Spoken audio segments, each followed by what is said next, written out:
Dengan protokol Zionis inilah mereka berusaha untuk menguasai dunia, mewujudkan ambisi iblis dan Dajjal. Dan mereka tercatat berhasil meruntuhkan Turki Utsmani yang menguasai 2/3 dunia. Hari ini apa yang mereka lakukan untuk menghancurkan Turki Utsmani, mereka gunakan untuk menghancurkan Indonesia.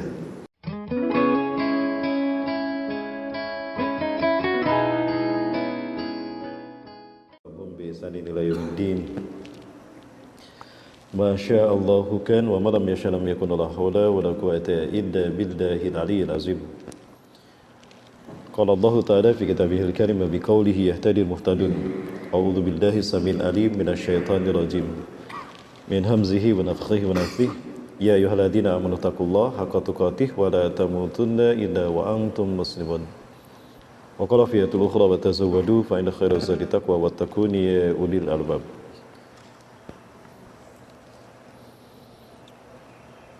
وقال أيضا في آية أخرى ولا يزالون يقاتلونكم حتى يردوكم عن دينكم إن استطاعوا أو كما قال في آية أخرى والذين كفروا بعضهم أولياء بعض إلا تفعلوه تكن فتنة في الأرض وفساد كبير.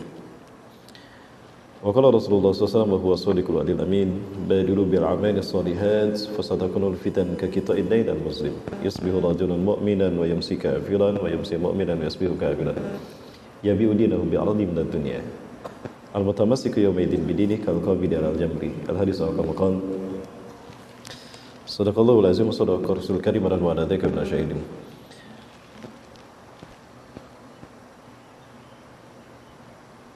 Puja-puji dan syukur alhamdulillah kita haturkan kehadirat Allah Subhanahu wa taala pagi hari ini setelah salat melaksanakan salat subuh berjamaah. Kita lanjutkan kembali kajian kita yang semalam sempat kita awali, ya, kita buka dan kita isi.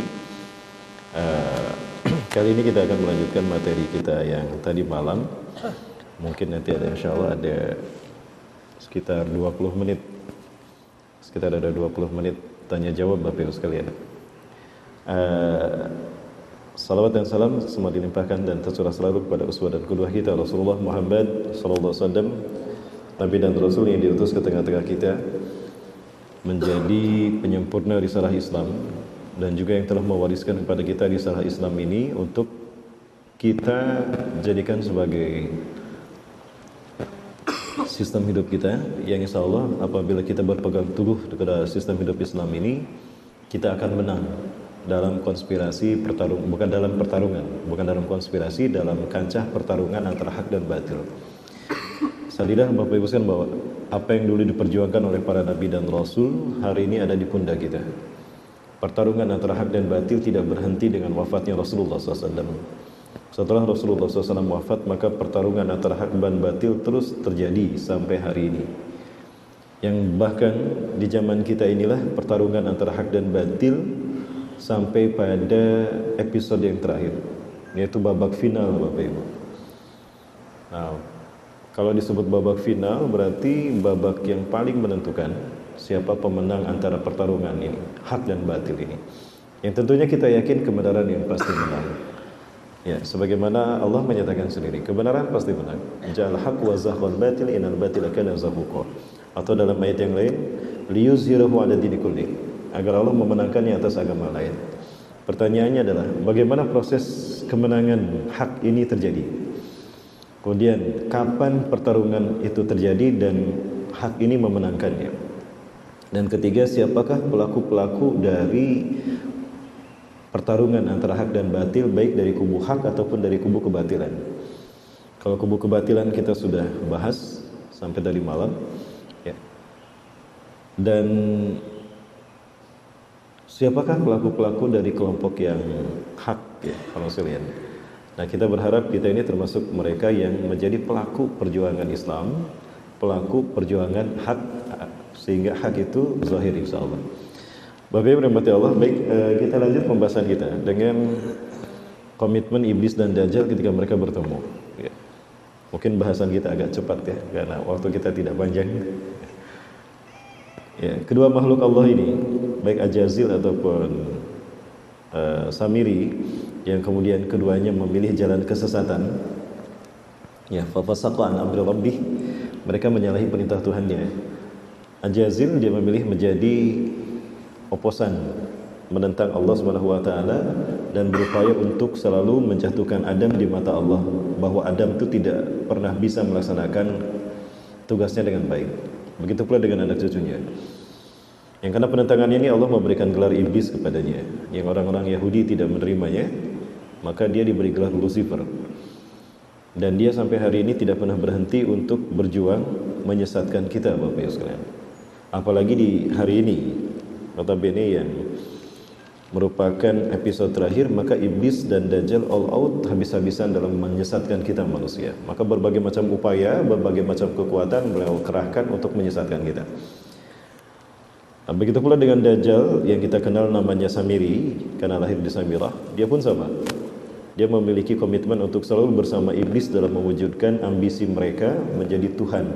Iblis sebagai Tuhan yang tidak tampak dan Dajjal sebagai Tuhan yang tampak. Maka jadilah mereka dui tunggal. Nah, qadarullah Allah mempertemukan mereka di segitiga bermuda. Dalam pertemuan ini mereka sepakat untuk menyesatkan umat manusia semuanya dengan cara menjadikan mereka tunduk patuh bukan kepada Allah, tetapi kepada diri mereka sendiri. Sebagaimana ambisi Ajazil yang pernah kita bahas tadi malam. Ya, Allah menyatakan hal ini, a'udzubillahi minasyaitonir rajim, qala fabima aghwaytani la aqudanna lahum siratal mustaqim. Iblis berkata, karena engkau telah menghukum aku tersesat, maka aku akan halang-halangi mereka dari jalanmu yang lurus, yaitu dari tauhid. Nah, intinya apa yang mereka programkan para sekalian? Yang pertama adalah menghancurkan Islam dan kaum muslimin. Karena di mata mereka cuma satu sistem hidup yang Allah berlakukan di dunia, yaitu Islam. Ya, di mata mereka Islam ini yang harus mereka hancurkan. Ya. Adapun selain Islam adalah kebatilan yang mereka ciptakan. Rasulullah SAW menyatakan apapun agama manusia selain Islam itu adalah milah yang sama. Al-kufru milatun wahidah. Kekafiran itu sebetulnya milahnya satu. Apapun modusnya, apapun casingnya, apakah agama Zionisme, kapitalisme, Hinduisme, Buddhisme, bahkan Sundaisme, Bapak Ibu, itu semua adalah dari iblis la'natullah alaih. Kufrun wahidah, ya, milatun wahidah, satu milah yang sama. Yang kedua, mereka dengan kemampuan yang Allah berikan sebagai istijrad, rangsangan bagi mereka, mereka menjadikan kemampuan mereka sebagai aset untuk membuat makhluk kagum kepada mereka, di saat yang sama menunjukkan kelemahan Allah tanda petik yang telah tua renta. Ini kezaliman mereka, kesesatan yang amat sangat dari mereka. Mereka ingin menunjukkan pada manusia kalau Allah itu sudah tua, kamilah Tuhan yang baru yang sesungguhnya. Maka dengan kemampuan yang mereka miliki sebagai karunia Allah, mereka menyesatkan manusia dengan kemampuan yang membuat manusia itu kagum kepadanya. Begitu pula dengan jin. Dan yang terakhir, menjelaskan bahwa orang-orang Yahudi inilah sebagai bangsa pilihan mereka, sebagai umat terbaik yang diutus kepada umat manusia, bukan orang-orang Islam. Maka mereka akan selalu membuat Yahudi ini hebat, Yahudi ini berhasil di muka bumi, seolah-olah mereka lah yang mewarisi dunia dalam berbagai macam aspek hidup kita. Dan di saat yang lain mereka akan menghinakan Islam. Seburuk apapun Yahudi akan dibikin baik di mata manusia, dan sebaik apapun umat Islam akan dibikin buruk di mata manusia. Dan itu yang terjadi hari ini. Sehebat apapun umat Islam, dengan prestasinya itu tidak akan pernah diekspos dan tidak akan pernah dibesar-besarkan, tapi dicari-cari kelemahannya. Ketika ada sedikit pun kelemahan umat Islam ditemukan, itu akan dibesar-besarkan. Tapi sebaliknya, ya, pasukan iblis dan Dajjal, seburuk apapun mereka, selalu akan ditampakkan baik. Dan sebesar apapun keburukan mereka, tidak akan pernah diekspos, tapi yang akan diekspos adalah kebaikan mereka walaupun sedikit. Baik, Bapak Ibu dan Allah. Nah, dari sini kita menyaksikan bahwa ternyata mereka sepakat untuk menjadikan bangsa Yahudi sebagai budak mereka. Maka dipilihlah Yahudi ini sebagai pelaku-pelaku pengejawantahan ambisi iblis dan Dajjal dalam menguasai dunia. Ya, bangsa Yahudi sebetulnya bangsa yang banyak klannya di muka bumi, Bapak Ibu. Namun setidaknya ada dua klan Yahudi. Ada dua klan Yahudi yang terbesar menurut ideologi yang berbeda. Sepeninggal Nabi Sulaiman alaihissalam, Yahudi terpecah menjadi dua. Yang pertama, Yahudi yang berada di utara, yang disebut dengan Yahudi Judah, dipimpin oleh putranya Nabi Sulaiman. Ya, dengan ibu kotanya Judah, mereka mengklaim sebagai pelanjut pelaksanaan kitab Taurat dan juga Zabur. Ya. Nah, kalau kita lihat bangsa mereka hari ini, klan yang ada yang kaitannya dengan Yahudi Judah Utara ini adalah Yahudi Sephardim yang mengklaim menjalankan kitab Taurat. Mereka sama sekali tidak terlibat dalam gerakan Zionis internasional, tidak memiliki akidah Kabalah. Mereka inilah pelanjut tanda petik Taurat versi mereka.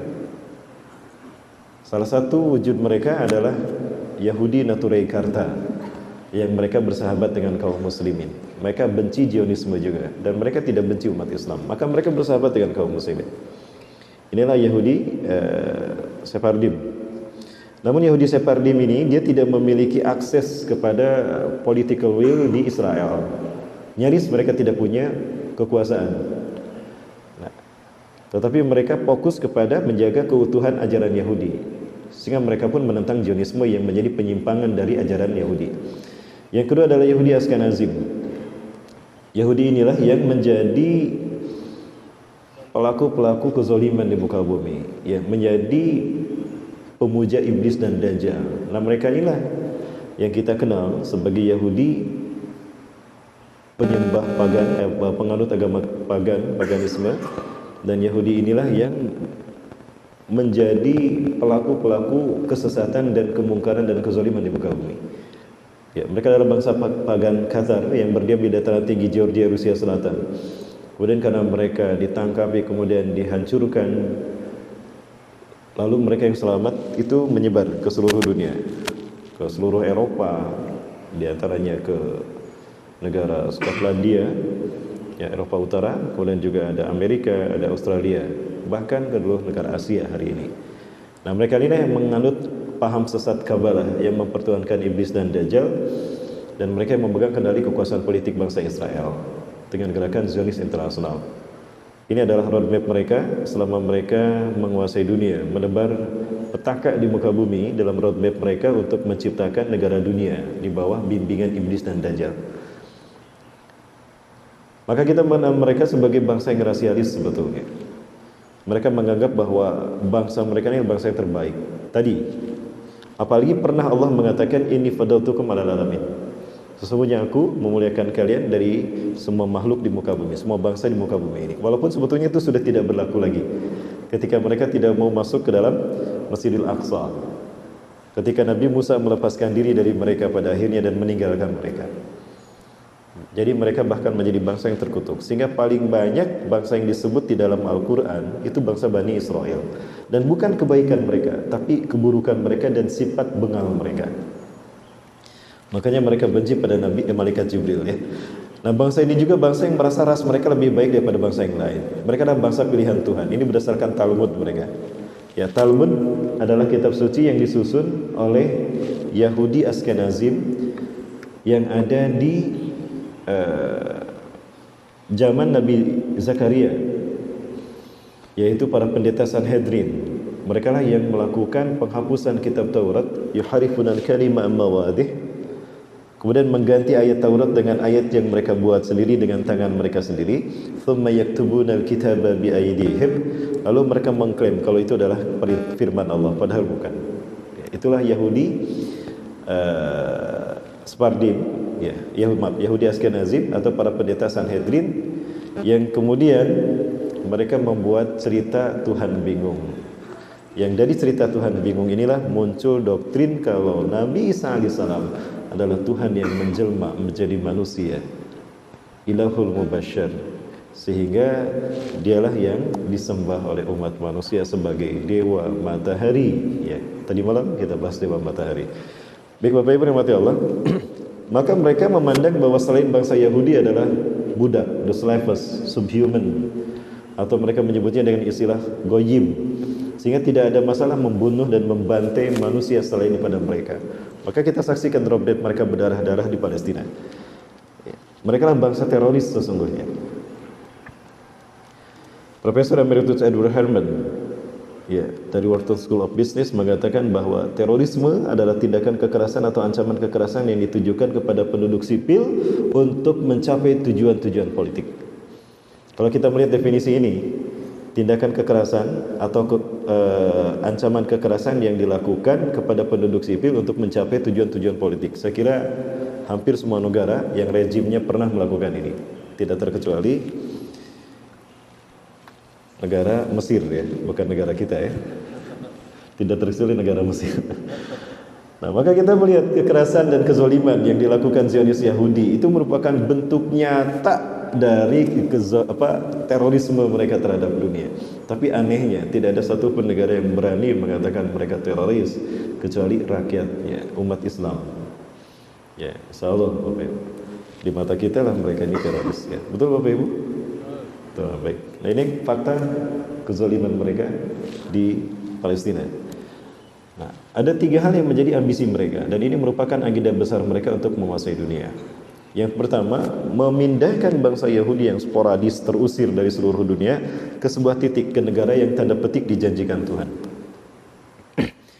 Pada tahun 1946 sebetulnya PBB pernah memberikan, maaf, bukan 1946, 1917, ketika sekutu Inggris mulai berhasil mengambil satu persatu mengokupasi wilayah Turki Utsmani.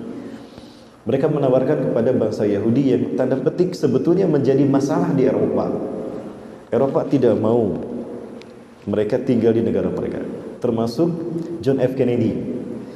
John F. Kennedy ini adalah presiden Amerika yang berani menolak campur tangan Yahudi di negaranya. Ya, salah satunya beliau menolak pendirian bank sentral di Amerika. Nah, karena penolakannya inilah maka dia ditembak mati di San Francisco. Sampai hari ini tidak tahu siapa yang penembaknya. Itu mereka, ya, Zionis Yahudi. Baik.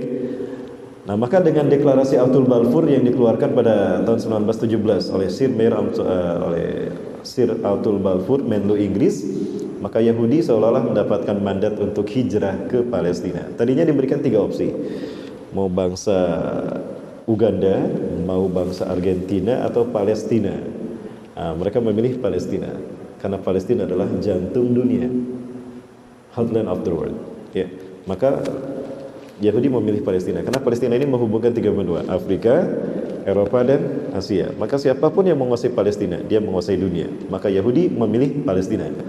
Apalagi mereka pernah nenek moyangnya tinggal di sana, walaupun tidak ada hak mereka untuk mengambil tanah ini. Nah, yang kedua, mendirikan negara berdaulat di atas tanah Palestina. Dan ini terjadi atas dukungan negara-negara barat, terutama Amerika. Pada tanggal 14 Mei 1948, Yahudi Israel memproklamirkan berdirinya negara mereka di tanah Palestina. Ya, kemudian terakhir mereka menanamkan hegemoni mereka ke dunia dalam frame the New World Order atau tatanan dunia baru. Dan inilah para penggagas mereka. Dimulai dari presiden pertama, Chaim Weizmann, kemudian juga dilanjutkan oleh para pewujud dari ideologi Zionis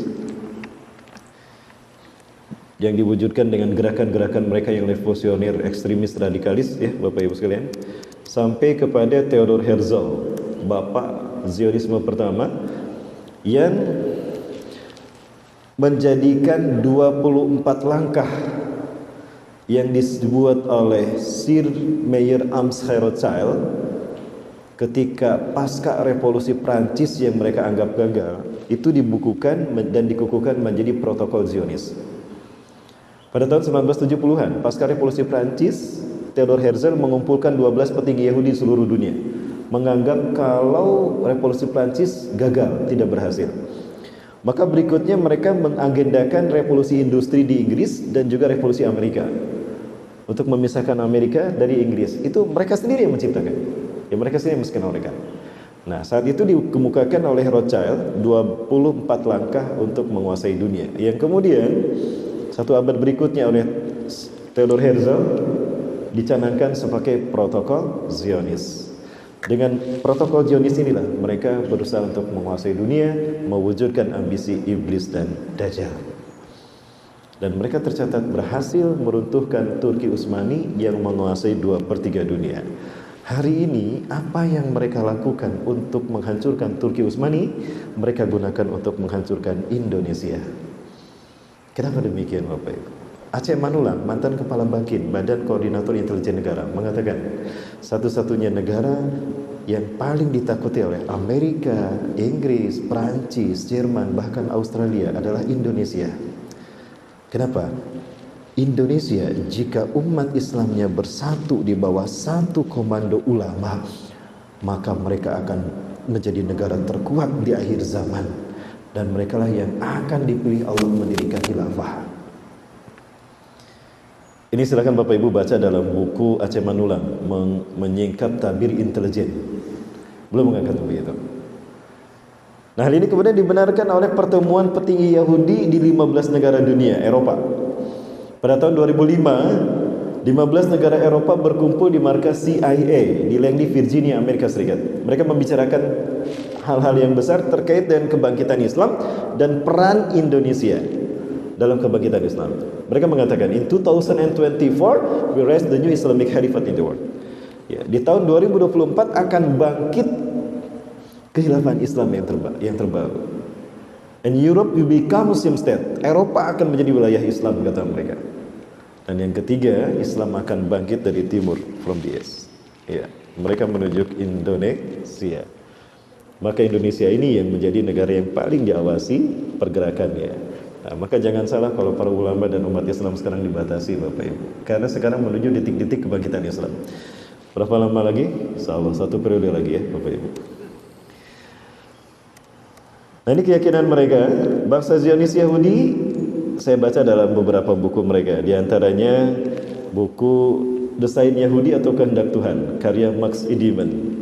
Dan ini hampir sama juga pembahasannya dengan apa yang ditulis oleh Z.A. Maulani, mantan Kepala BIN, Allah yarham, mudah-mudahan Allah merahmati beliau. Z.A. Maulani dalam bukunya Zionisme Gerakan Menguasai Dunia dan buku-buku yang lain ternyata isinya sama. Nah, ada satu proyek yang dinamakan The Jericho Project, yaitu proyek menguasai dunia, berangkat dari keyakinan mereka kalau tahun Masehi ini hanya berlangsung 3000 tahun saja. Maka 3000 tahun ini mereka bagi menjadi 3 milenium. Ya. Artinya 1 milenium 1000 tahun. Hari ini kita berada di milenium ketiga. Nah, milenium ketiga inilah yang kita kenal dengan sebutan Y2 kilometer. Yang kepada dunia, Y2K ini dipromosikan sebagai era kebangkitan teknologi, globalisasi, modernisme, dan internalisasi. Tidak Bapak Ibu, itu kamuflase. Y2K merupakan proyek yang berangkat dari keyakinan kabalis, bermuatan syarat, bermuatan ideologis. Yaitu mereka meyakini bahwa 1000 tahun terakhir sebelum hari kiamat adalah masa bagi mereka untuk mendirikan singgasana Tuhan di muka bumi. Y2K bagi orang Kristen adalah bagi orang Yahudi adalah singkatan dari Year of the Yehuda Kingdom. Jadi 1000 tahun sebelum hari kiamat mereka harus sudah mempersiapkan berdirinya, sudah membuat beristana untuk Tuhan mereka, the God who's waited. Ya. Langkah yang mereka lakukan adalah dengan melakukan sebuah ritual human sacrifices. Dan ritual human sacrifices yang terbesar di milenium ketiga, yang langsung mereka persembahkan untuk Tuhan mereka, tanda petik dewa matahari mereka, iblis, yang diwujudkan oleh digambarkan juga mereka menjadi bulan dan bintang, ya, tanda petik Bapak Ibu, mohon maaf. Dewa matahari dan dewa bulan, matahari untuk iblis, dewa bulan untuk dajjal. Ya, bulan bintang bukan simbol Islam. Itu simbol pertumbuhan iblis dan dajjal Bapak Ibu. Boleh saya sampaikan? Dan ini bukan dari umat Islam. Tolong tunjukkan pada saya sejarah kalau itu dibuat oleh orang Islam, bukan Yahudi yang membuatnya. Baik, sebelum ini saya lanjut, saya sampaikan Codex Magica. Tebal bukunya yang sudah diterjemahkan, itu merinding saya membacanya. Ya, merinding. Salah satunya dibahas tentang bulan bintang dan juga tentang LDL Blow. Ya, baik Bapak Ibu yang mati Allah. Masih ada waktu? Masih. Bapak Ibu yang harus bekerja silakan, tidak apa-apa, lanjutkan saja. Baik Bapak Ibu yang mati Allah. Nah, maka dalam mewujudkan ini mereka membuat langkah-langkah strategis. Langkah strategis mereka tidak lain diarahkan orientasinya adalah menguasai dunia dalam frame the New World Order. Maka mereka menciptakan langkah-langkah strategis untuk mengarah ke sana. Terwujudnya tatanan dunia baru yang mereka kuasai, yaitu one government in the world. Ya, dari want to take over the world and to create one government in the world. Mereka mengambil alih dunia dengan menciptakan pemerintahan tunggal dunia. Yaitu mereka yang memerintah di bawah pimpinan, kendali dan bimbingan iblis dan dajjal. Maka negara-negara di seluruh dunia harus menjadi pemerintahan bayangan mereka. Tidak boleh bertentangan dengan agenda besar mereka. Bahkan negara di dunia, sadar ataupun tidak, harus sejalan agenda mereka dengan agenda Yahudi, Zionis ini. Anak cucu anak penyeparah pengikut iblis dan dajjal. Jika bertentangan dengan agenda besar Yahudi, maka hancur negara tadi. Lihat Mesir, lihat Irak, Libya, Tunisia, Afghanistan, ya. Kemudian Suriah, kemudian Yaman. Ya, sempat ada orang-orang yang lurus memimpin, tapi karena bertentangan dengan agenda mereka dihabisi. Kenapa? Karena seluruh dunia harus dipimpin oleh orang-orang yang menjalankan agenda mereka, paling tidak sejalan dengan agenda Yahudi dan tidak menghalangi agenda Yahudi. Yang ketiga, mereka menciptakan one political system. Mereka menciptakan satu sistem politik yang tadi malam, ya, kita tahu bahwa itu ternyata memang produk dari Yunani. Demokrasi dari Socrates, monarki dari Plato, republik dari Aristoteles. Ya, abad ke-4 sampai abad ke-5 sampai abad ke-4 sebelum Masehi, Bapak Ibu. Ya, dan kita lihat bagaimana kelemahan demokrasi sebagai sistem politik ciptaan mereka. Untuk Barat mereka ciptakan kapitalisme. Dan untuk bumi blok timur mereka ciptakan komunisme sebagai blueprint daripada agenda mereka. Baik, mereka juga menciptakan one economical system. Satu sistem ekonomi, yaitu ekonomi kapitalis yang berbau riba, Bapak Ibu. Hari ini kita merasakan bagaimana lemahnya ekonomi yang dibangun dengan sistem riba, di mana uang kertas itu menjadi alat mereka untuk menjajah dunia. Uang kertas menjadi alat mereka untuk menebarkan inflasi sebagai cara mereka menghancurkan negara-negara di dunia. Yang tidak lama insya Allah kita akan mengalami di mana kebangkitan ekonomi Islam ini akan mewujudkan digunakannya dinar dirham sebagai sebagai mata uang kebangkitan Islam insya Allah, ya Bapak Ibu. Rasulullah SAW pernah mengatakan, ya, bahwa akan datang satu zaman, sayati ala nasi zamanun wa kana an-nasu yaquluna riba. Akan datang satu zaman di mana manusia akan memakan harta riba. Kalaupun mereka tidak memakan harta riba, mereka akan terkena dengan debu riba. Apa debu ribanya, Bapak Ibu? Saya peragakan, Bapak Ibu. Boleh saya pinjam uangnya? Ada yang 100.000, ada yang 50.000, ada yang 5.000, nggak apa-apa. Atau yang 10.000 juga. Semuanya, Pak. Berapa, Pak? 2.000. Ya, dua-duanya boleh. 2.000 juga boleh. 2.000 nih, 1.000. 1.000 juga ada. Baik, ada yang punya 50.000. Baik. Yang 100.000-nya punya, Pak? Ini bendahara nih. Makasih, Bang. Baik, Bapak Ibu rahmati Allah. Ini salah satu, nanti kita lihat Bapak Ibu, ya. Jam 6 lebih 1 menit.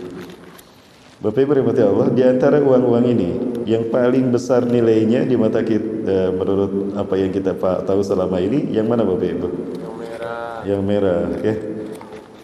Yang paling kecil adalah yang ini, 1.000 rupiah. Pertanyaannya, apa yang membedakan nilai mata uang ini semua? Angkanya kan, angkanya. Padahal bahannya sama, Bapak Ibu. Padahal bahannya sama. Biaya yang digunakan untuk membuat uang ini sama dengan biaya yang digunakan untuk membuat ini. Karena bahannya pun sama. Kok bisa nilainya berbeda? Angkanya. Nah, ini riba. Bahannya sama, tapi nilainya beda. Ini riba fadli, Bapak Ibu. Dua benda yang sama, nilainya beda. Itu riba fadli. Karena hakikat riba adalah az-ziyadah. Ar-riba ziyadah mutlaqan. Nah, Barat sudah menciptakan sistem ini untuk menjebak kita dalam ekonomi yang mereka atur. Dan dengan mata uang inilah mereka dengan seenaknya menciptakan inflasi. Bagaimana? Harus ada satu mata uang yang mereka gunakan sebagai parameternya, kursnya dolar. Dan dolar mata uang yang syarat dengan simbol-simbol iblis dan dajjal. Kalau waktu kita cukup kita bahas, Bapak Ibu. Kalau tidak selesai ini, ya, Jam 6.20 ya. Kalau tidak cukup sampai jam 7. Kalau tidak cukup nanti kita sambung lagi. Insyaallah saya silaturahmi lagi ke sini. Ya, kalau Bapak Ibu bersedia. Nah, kemudian siapa yang membuat uang ini Bapak Ibu? Bukan pemerintah. Ada tanda tangan presiden di sini? Tidak ada. Ada tanda tangan Menteri Keuangan? Tidak ada. Ini dibuat oleh Bank Indonesia. Pemerintah kita hanya mengajukan angka yang disepakati dan dihasilkan dari musyawarah Majelis Permusyawaratan Rakyat dalam hal ekonomi pembuatan RAPBN. Oh, ini loh kebutuhan negara kita untuk 5 tahun ke depan. Nah, cuma dibuat angkanya, diserahkan kepada Bank Indonesia. Bank Indonesia membuat ini. Dan Bank Indonesia pertanggungjawabannya bukan ke pemerintah kita, tapi kepada IMF. IMF adalah instrumen Yahudi untuk menguasai ekonomi dunia, keuangan dunia. Betul Bapak Ibu? International Monetary Fund. Nah, maka dicetaklah uang-uang ini oleh Bank Indonesia sejumlah angka dalam RAPBN. Lalu diberikan kepada pemerintah. Pemerintah menyebarkan lewat semua program yang sudah dibuat. Maka kita menerima uang ini dari pemerintah. Ketika kita menggunakan uang ini Bapak Ibu, maka kita telah sepakat dengan ribanya. Kenapa? Pemerintah mengembalikan ini kepada Bank Indonesia itu tidak langsung kan, dan tidak cash, tetapi dicicil selama 5 tahun kekuasaan. Berarti ada penangguhan pembayaran, berarti ada lebihnya kan. Nah, apakah lebihnya itu bukan riba? Dan lebihnya dihitung per lembar Bapak Ibu. Maka sejak kita menyimpan uang ini di dompet kita, artinya kita pun komitmen untuk membantu pemerintah membayar bunganya. Lewat apa? Inflasi yang terjadi. Ya, apakah kita tidak sadar Bapak Ibu? Inilah yang dimaksudkan Rasulullah. Akan datang satu masa di masa manusia akan memakan harta riba. Kalaupun mereka tidak memakannya secara langsung, mereka akan terkena debunya. Walaupun kita tidak bertransaksi dengan ini dengan dalam transaksi riba, tidak terlibat dalam bank-bank konvensional, tapi kita sudah menggunakan alat riba, maka saya yakin ini akan hancur. Ya, yang terbaik adalah emas dan dinar dan perak ya, dinar dirham. Boleh saya tunjukkan lagi Bapak Ibu ya. Sebentar Mas, saya pinjam dulu ya. Baik, dulu waktu saya sekolah SD dengan uang 1.000 rupiah saya bisa membeli baju lebaran. Betul Pak ya? Sekarang 1.000 bisa digunakan untuk apa Pak? Permen. Tukang parkir aja marah, bukan marah ya. Tukang parkir aja tersinggung kalau dikasih 1.000. Kecuali polisi cepet. Dulu saya bisa membeli dengan uang 1.000 ini bisa membeli baju lebaran ya. Padahal belum 1 abad Bapak Ibu. Baru saya 43 tahun sekarang. Baru berapa tahun Bapak Ibu ya? Sekitar baru 35 tahun. Baru 35 tahun. Ini sudah tidak bernilai lagi. Ya. Bapak Ibu, Mas, Rasulullah pernah memerintahkan Ali bin Abi Thalib untuk membeli kambing. Beli kambing ke pasar. Kenapa Ali yang disuruh? Karena Ali ini pintar membeli kambing. Ya, kambing saat itu harganya 1 dinar. Harganya 1 dinar Bapak Ibu. Ya. Kambing hanya 1 dinar. Baik Pak, maka silakan. Begitu Ali membeli, pas mau pulang, ada sahabat berpapasan dengan Ali bin Abi Thalib. Weh, Ali, Waalaikumsalam warahmatullahi. Dari mana Ali? Aku baru selesai membeli kambing untuk Rasulullah. Wah, kebetulan aku lagi mencari kambing yang bagus. Dan aku tahu cuma kamu yang pintar membeli kambing. Ali, gimana kalau ini saya beli? Oh jangan, ini punya Rasulullah. Gak apa-apa. Kamu beli berapa? 1 dinar. Nah, aku beli 2 dinar. Mau gak? Aku beli 2 dinar, lalu 2 dinar ini kamu belikan lagi. Kamu bisa dapat 2 Ali. Nah, kamu ridho? Iya, aku ridho. Nah, baik, dibeli 2 dinar tuh. Balik lagi Ali bin Abi Thalib. Ya, beli kambing lagi. Jadi 2. Begitu pulang Rasulullah kaget loh. Li, kenapa ngambil 2? Kan tadi aku cuma ngasih 1 dinar saja. Nah, diceritakan seperti tadi. Subhanallah. Intinya Bapak Ibu, di zaman Rasulullah kambing 1 dinar harganya. 1 dinar berapa rupiah kalau dikurskan ke rupiah? dikonversikan ke rupiah? 2,5 juta ya? Taruh 2,5 juta. Sekarang harga kambing berapa? 2,5 juta. Bisa kita hari ini beli kambing dengan 1 dinar? Bisa. Bayangkan 14 abad dari Rasulullah sampai ke kita tidak berubah tuh 1 dinar. Tadi yang 1.000 baru 20 tahun, 25 tahun udah berubah. Nah, ini jahatnya uang riba, Bapak Ibu. Baik, intinya kita masih dijajah. Maka kalau kita ingin kafah, harus dimulai dari sekarang. Yuk kita hijrah kembali kepada dinar dan dirham. Tinggalkan uang kertas. Siap Bapak Ibu? Wah, kayaknya belum pada siap. Ya, Bapak Ibu sekalian yang dirahmati Allah, intinya kita akan menyaksikan bahwa sistem perekonomian yang dibangun oleh kapitalisme Amerika sebagai negeri dajjal, Bapak Ibu sekalian, ini akan mengalami kehancuran, insyaallah. Dan sangat rapuh sekali, sangat lemah sekali. Dan bagaimana sekarang semua sistem kehidupan kita, terutama ekonomi dan finance, itu mereka menjadi sebuah ranah yang dikendalikan oleh politik iblis dan dajjal, Bapak Ibu. Kita tidak sadar seperti itu. Baik Bapak Ibu yang dirahmati Allah, kemudian apalagi yang mereka ciptakan Bapak Ibu? Sistem hidup apa lagi yang mereka ciptakan? Atau ini saya ingin menunjukkan bagaimana inflasi yang pernah terjadi dari hebatnya mereka mempermainkan ekonomi dunia dengan mata uang kertas tadi sebagai sihir Bapak Ibu. Ini hasil seminar kami bersama Dr. Abdul Halim bin Abdul Hamid dari Malaysia. Ini teman saya Bapak Ibu. Beliau pernah hadir, kita undang untuk seminar kebangkitan ekonomi syariah. Kita hadir di Bandung tahun 2010. Nah, kalau kita lihat mata uang dolar ini, nanti kita bahas lah Bapak Ibu ya. Coba kita lihat inflasi yang, nah ini dia. Ini di Zimbabwe pernah terjadi hyperinflation. Ya, Masya Allah Bapak Ibu sekalian. Ini bukti ribanya itu seperti ini. Dan begitu lemahnya kita kalau kita bergantung dengan mata uang seperti ini. Ini inflasi terberat di Zimbabwe. Dan sekali lagi Bapak Ibu, siapa yang mengendalikan ini semua?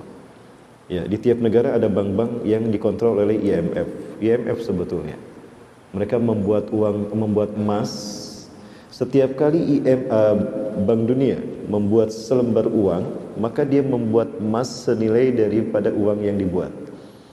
Jadi semua uang yang beredar di seluruh dunia, mereka punya emasnya.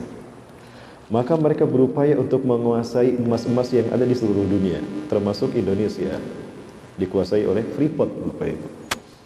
Luar biasa besarnya ini Indonesia. Kaya sebetulnya Indonesia dengan Freeport.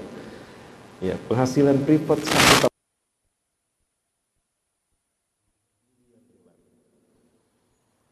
Ini The Mining International melakukan satu survei ke Freeport, ingin tahu mengaudit kekayaan Freeport dalam setahunnya berapa. Ternyata hasilnya adalah 6.255 miliar dolar. Ini tahun 2007 Bapak Ibu. Sebentar Bapak Ibu ya, boleh saya hitung sebentar. Tahun 2007 kekayaan Freeport itu, penghasilan Freeport 1 tahun saja 2007 $6.255 US dollar. Tahun 2007 dolar berapa? Andaikan taruh aja lah 10.000 ya. Taruh 10.000 Bapak Ibu. Kali 10.000 berapa?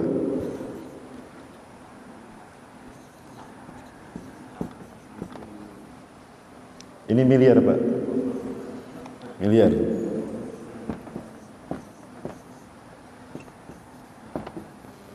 Segini kan? 62.550.000 miliar rupiah. Berarti berapa triliun, Pak? 62.550 triliun. Hutang kita terbayar tidak, Pak? Terbayar. Pak, silakan dikaji, Pak. Di Mining International tahun 2007 penghasilan Freeport.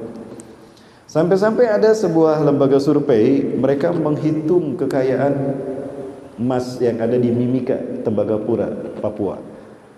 Andaikan emas yang dieksplorasi oleh Freeport sejak 1967 dikumpulkan, plus emas yang belum dieksplorasi, ditambah uranium yang ternyata ditemukan. Ini kenapa ada revitalisasi saham Freeport di Indonesia. Itu karena ditemukan uranium di bawah emas yang harganya 100 kali lebih mahal daripada emas. Bu, emas sekarang berapa Bu per gramnya Bu? 700.000 kali 100 70 juta.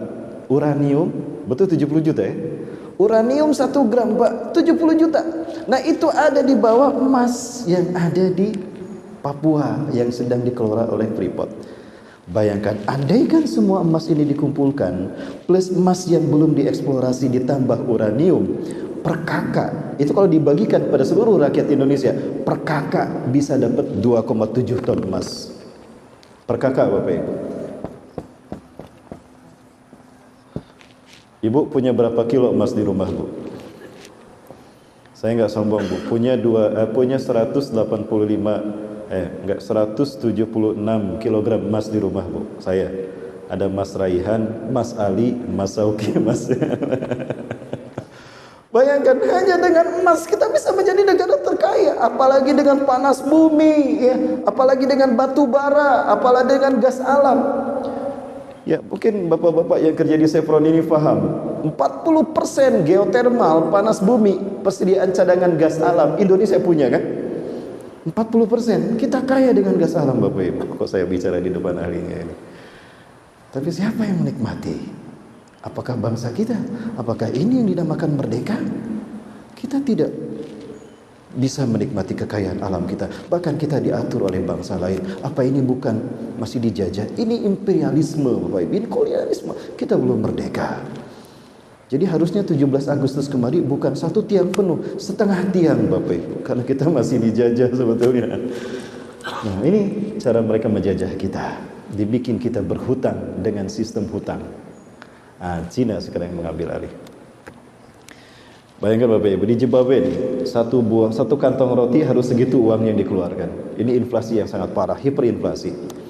Maka mereka mencetak uang yang angkanya banyak supaya nggak beribet bawanya. 1 lembar 50 juta. Ya. Ini yang pernah terjadi. Ini betul di Zimbabwe Bapak Ibu.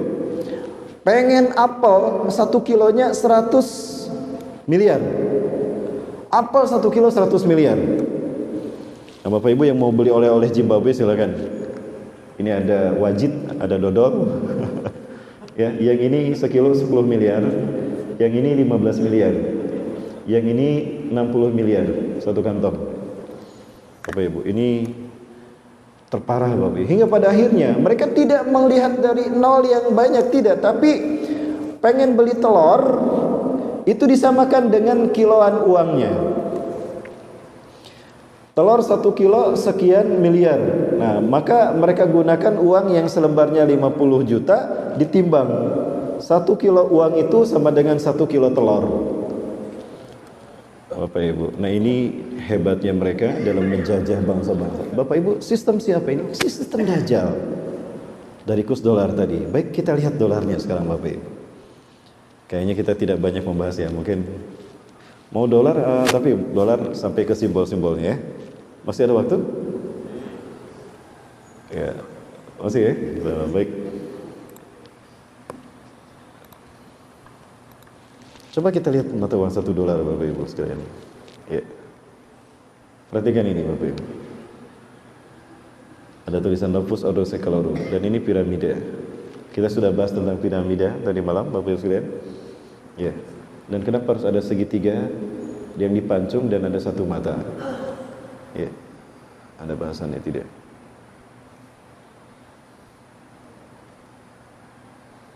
Baik. Ini adalah segel kenegaraan Amerika Serikat, Anuit Cuptis, yang artinya ini adalah sebiji mata Lucifer. Kita sudah tahu Lucifer tadi malam siapa? Yang selalu melihat dan menguasai menyinari bagaikan matahari, terletak di puncak piramida.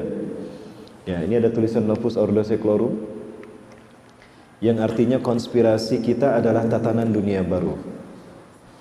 Ya. Dan ini dibuat oleh Pierre Eguigin de Cimetière.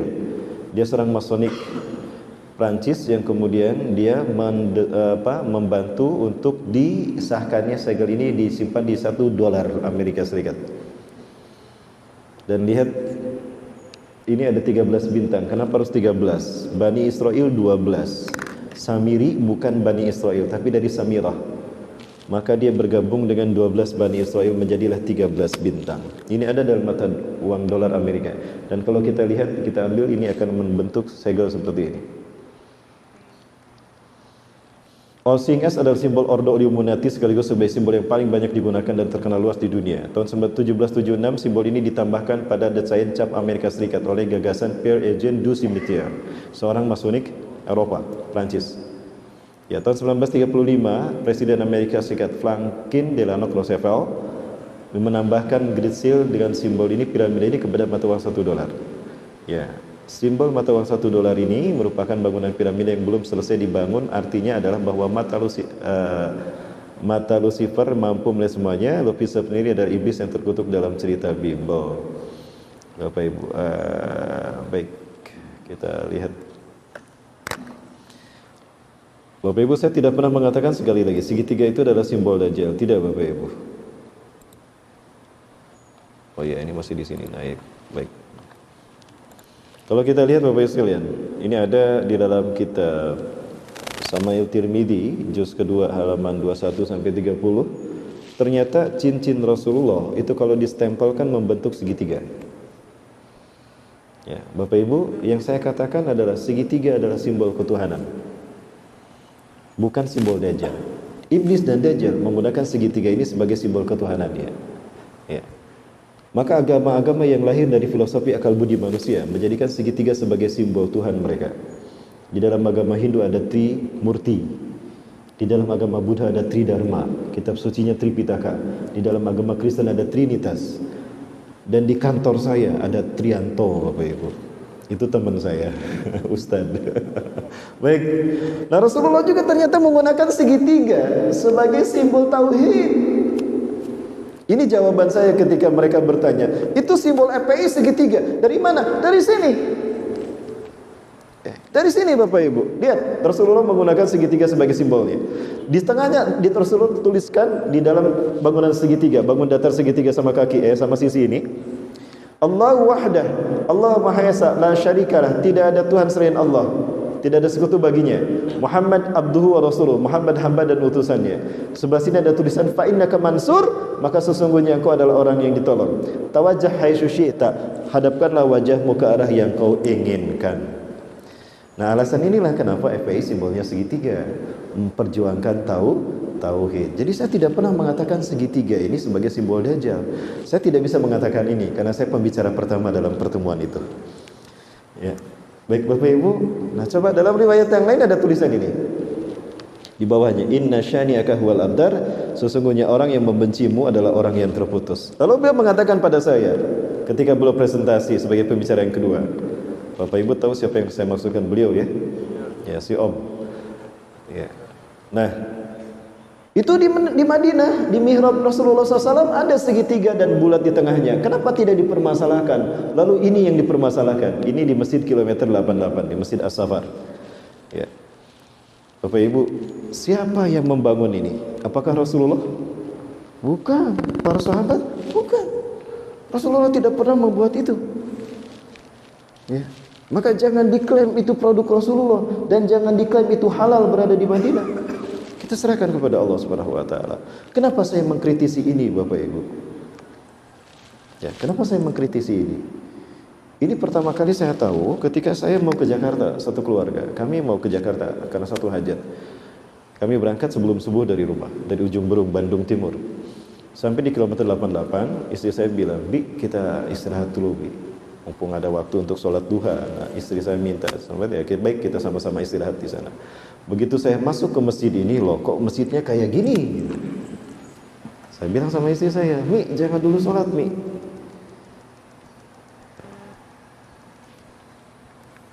Saya bilang sama istri saya, tahan istri saya. Maka saya lihat masjidnya seperti ini. Bapak Ibu ada yang pernah lihat masjidnya? Coba saya lihatkan masjidnya.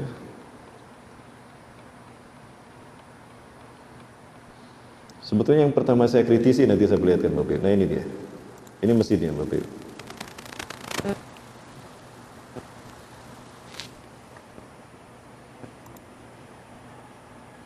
Nah saat saya masuk, saya ke dalam, saya lihat loh kok kayak gini masjid gitu. Ininya menaranya seperti ini.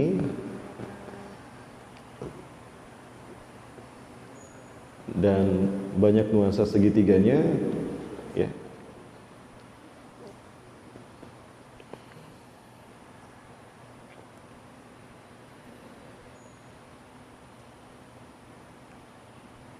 Cepat-cepat. Nah, ketika kita masuk seperti ini, saya tidak mengatakan ini segitiga Bapak Ibu, ini trapesium Bapak Ibu. Ya, ini juga trapesium.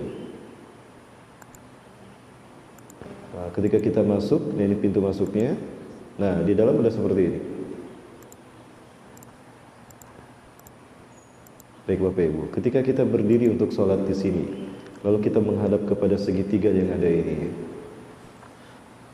apa kita tidak menyadari Bapak Ibu sesuatu? Apa yang Bapak Ibu rasakan? Ini bukan masjid pertama yang saya kritisi dari karya beliau Bapak Ibu. Nanti saya perlihatkan masjid yang lain Bapak Ibu.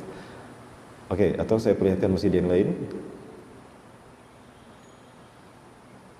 Masjid ini. Ini masjidnya Bapak Ibu sekalian. Ini masjid karya beliau. Ini di Merapen, Yogyakarta. Ini Masjid Darussalam. Lihat, perhatikan selalu ada nuansa segitiga dan ada bulat di tengahnya. Segitiga dan bulat di tengahnya Bapak Ibu. Ya. Dan ini yang pertama saya kritisi Bapak Ibu. Ketika itu saya diundang pengajian di sini tahun 2010 kalau tidak salah.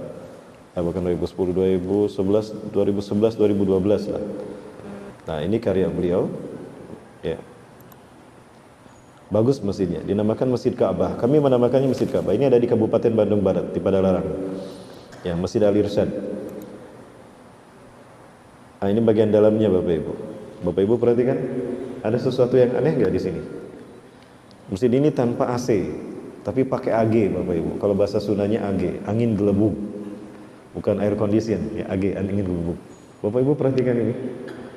Dan perhatikan ini. Dan ini digubir terputus. Ini memang adalah lafaz Allah. Seperti ini Bapak Ibu.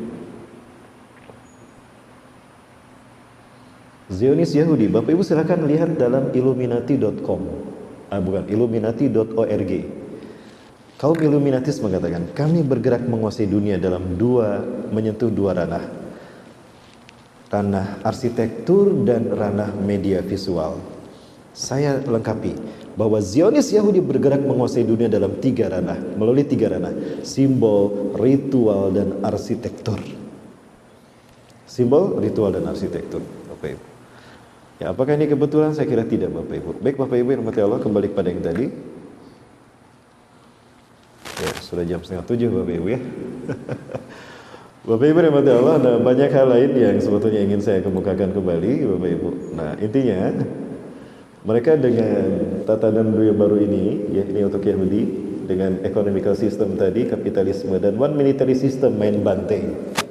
Ya, tuduh dulu seseorang, oh dia telah melakukan terorisme padahal tidak terbukti. Ya, belakangan baru minta maaf. Baik Bapak Ibu, saya closing dengan pembicaraan tentang WTC, Bapak Ibu. Boleh ya Bapak Ibu? Bapak Ibu, selama ini media menyebarkan bahwa yang melakukan penghancuran WTC ini siapa Bapak Ibu? Usama bin Laden. Ya. Saat itu yang saya lihat terkait dengan WTC Bapak Ibu.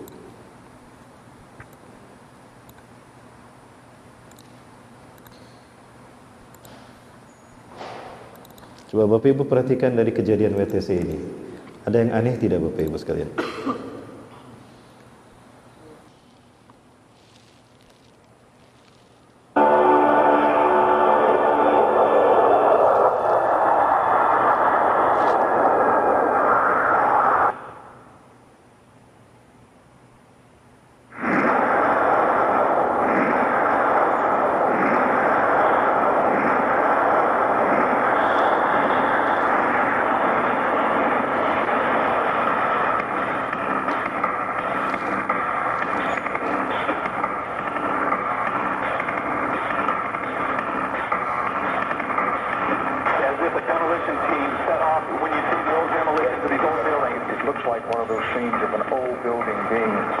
dynamite had been blown up. Anybody who's ever watched a building being demolished on purpose knows that if you're going to do this, you have to get at the under-infrastructure of a building and bring it down.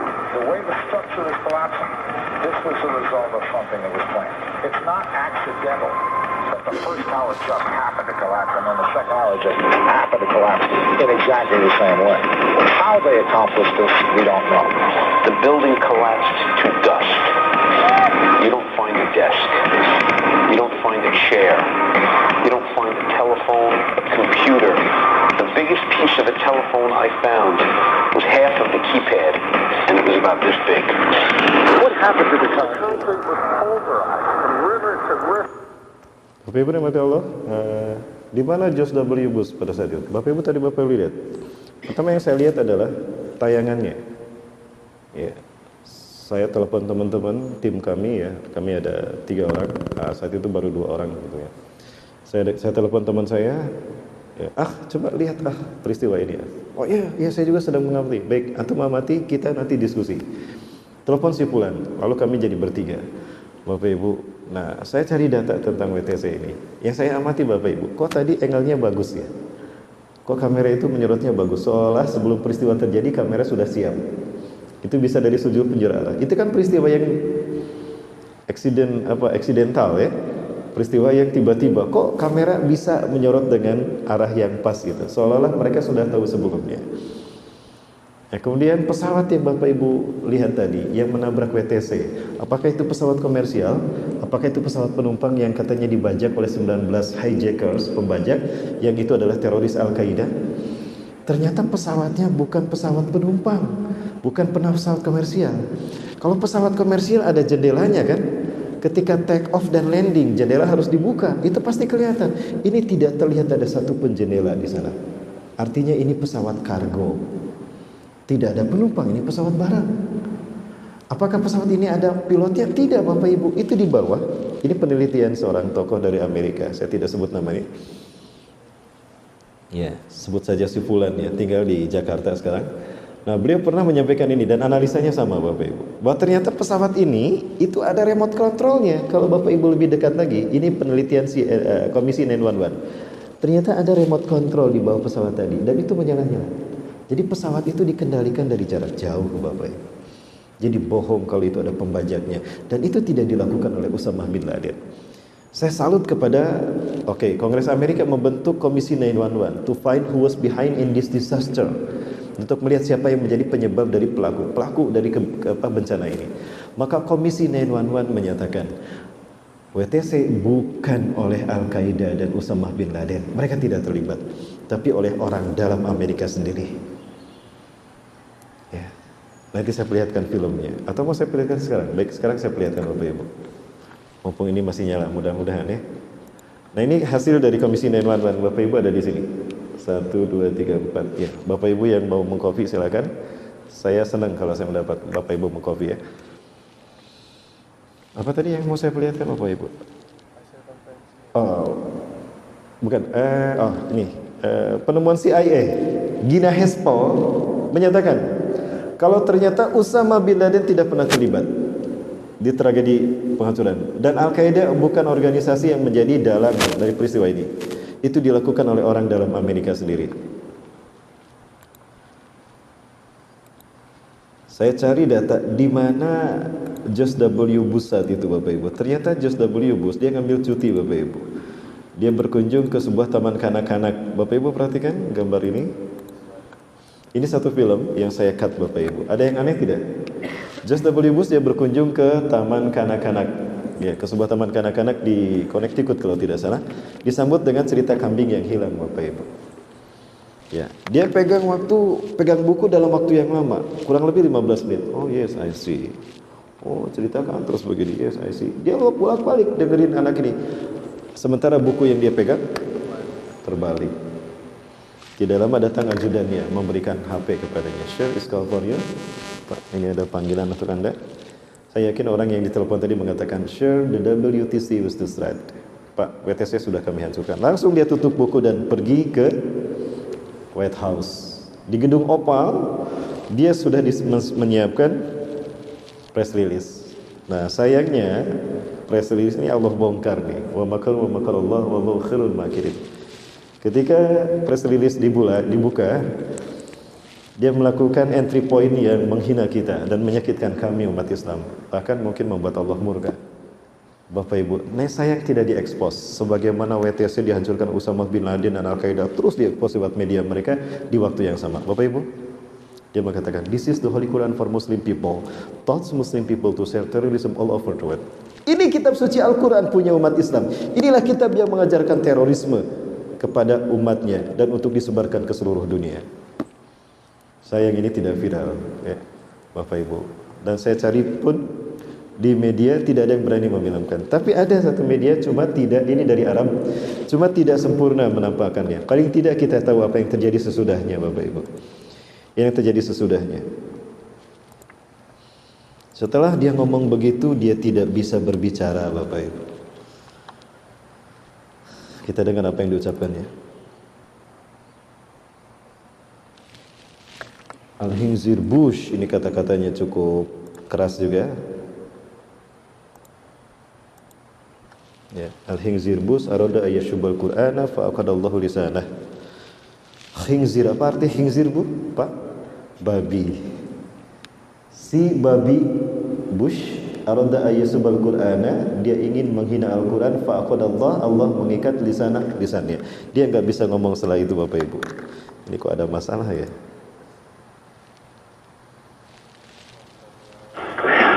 You know,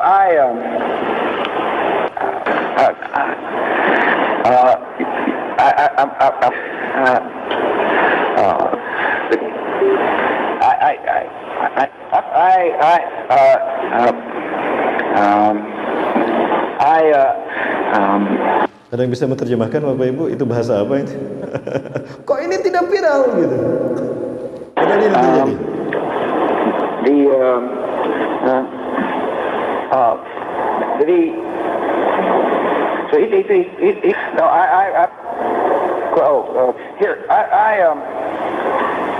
I know, look.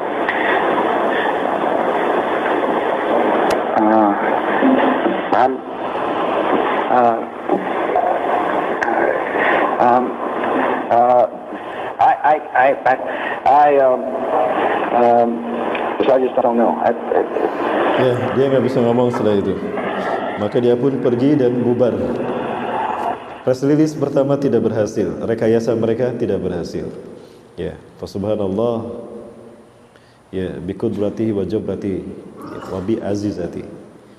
Baik Bapak Ibu rahmati Allah, nah ini fakta yang tidak ada. Baik, pada akhirnya Bapak sekalian, mereka menyebar lewat media kalau Al-Qaeda teroris, ya, Osama bin Laden teroris dan Al-Qaeda juga teroris. Ya, kemudian disebar lewat media.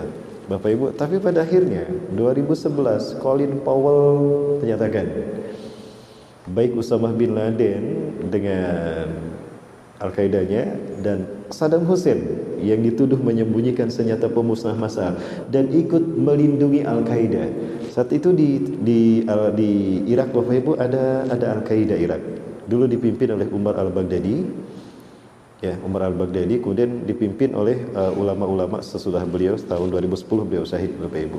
Nah, baik saya perlihatkan ini pernyataan mereka bahwa ternyata Usamah dan Saddam Hussein tidak pernah bersalah dan tidak ada kaitannya dengan terorisme itu.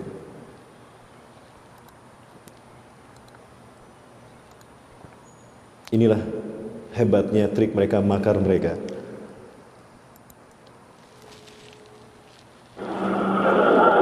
If you really want to know the truth about the state of Iraq's weapons of mass destruction before the invasion, listen to Colin Powell in February 2001. He states clearly that there was no threat from Saddam Hussein. He has not developed any significant capability with respect to weapons of mass destruction. He is unable to project conventional power against his neighbors. He's had nuclear weapons, and we believe he has, in fact, reconstituted nuclear weapons. Saddam Hussein is determined to get his hands on a nuclear bomb. We cannot wait for the final proof. He's got him. He's got him. The smoking gun. He's got him. It could come in the form of a Muslim.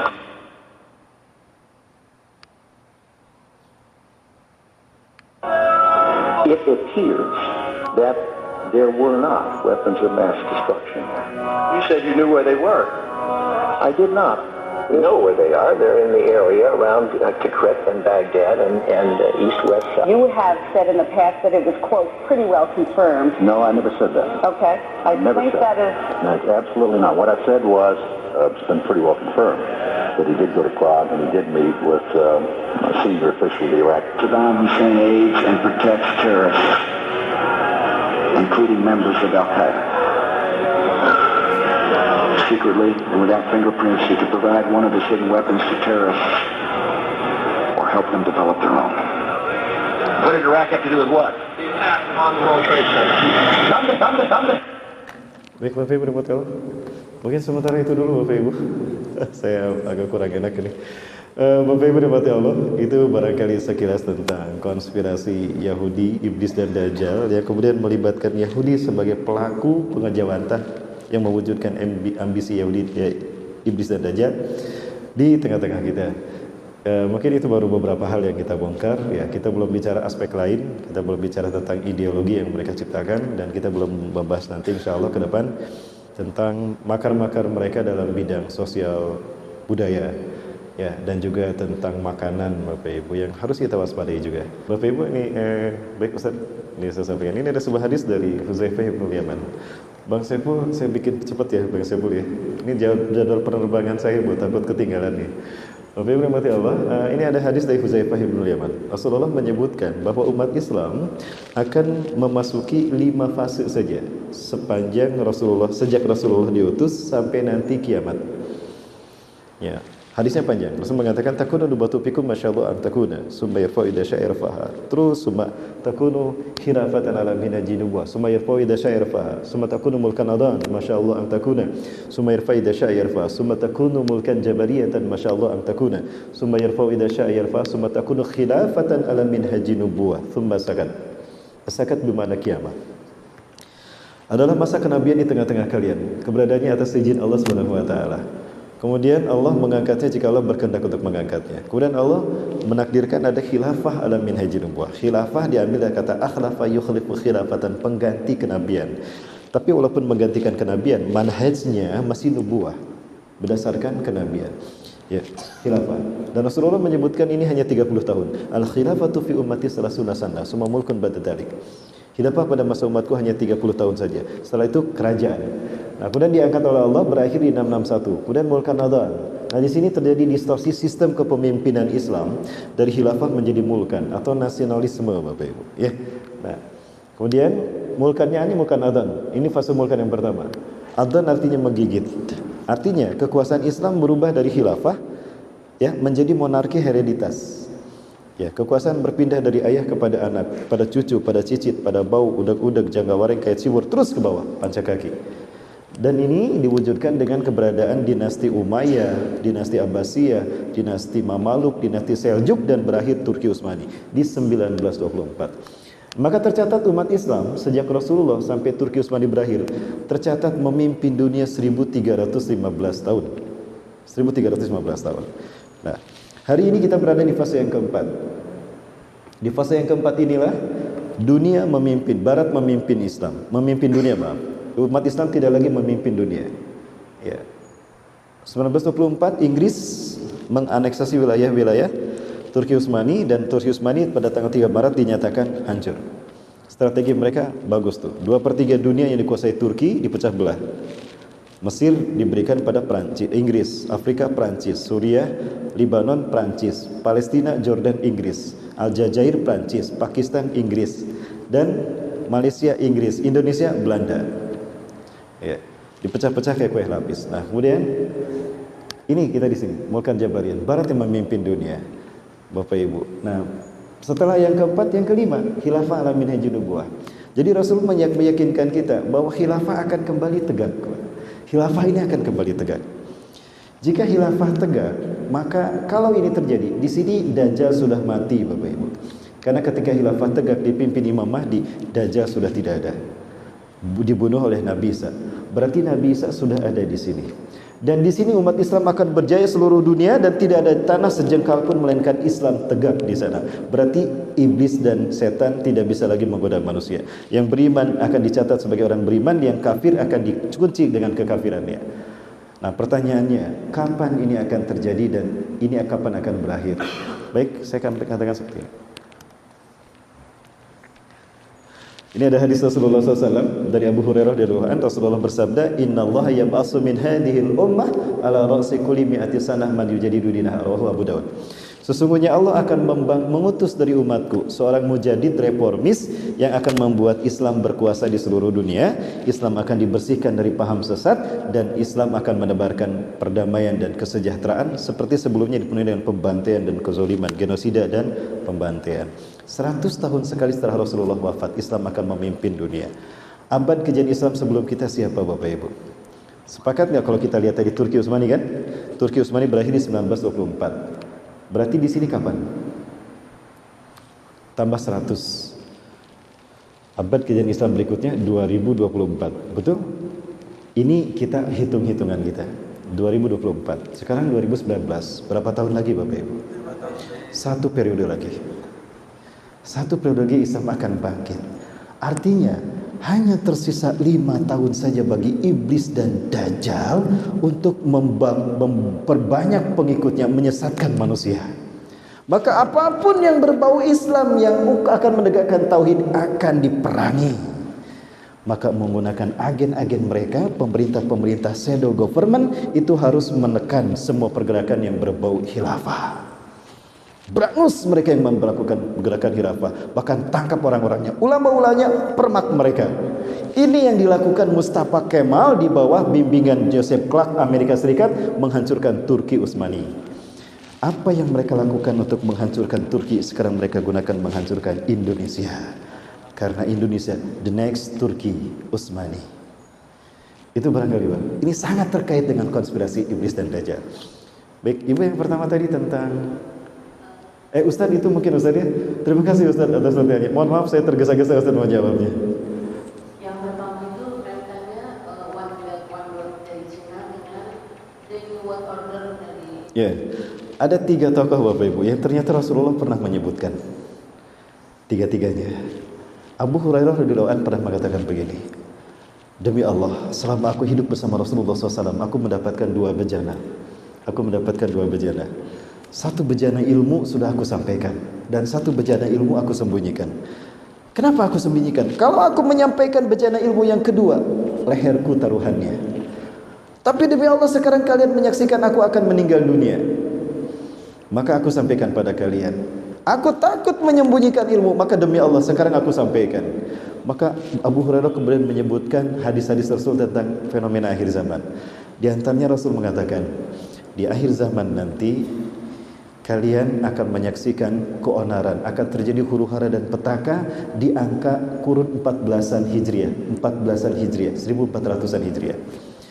Akan muncul beberapa pemimpin-pemimpin yang buruk yang menjadi petaka bagi umat manusia. Di antara mereka akan ada muncul seorang pemimpin yang orang-orang menyebutnya seekor kucing besar dari negeri berkaca yang bernama Rus atau Al-Rus.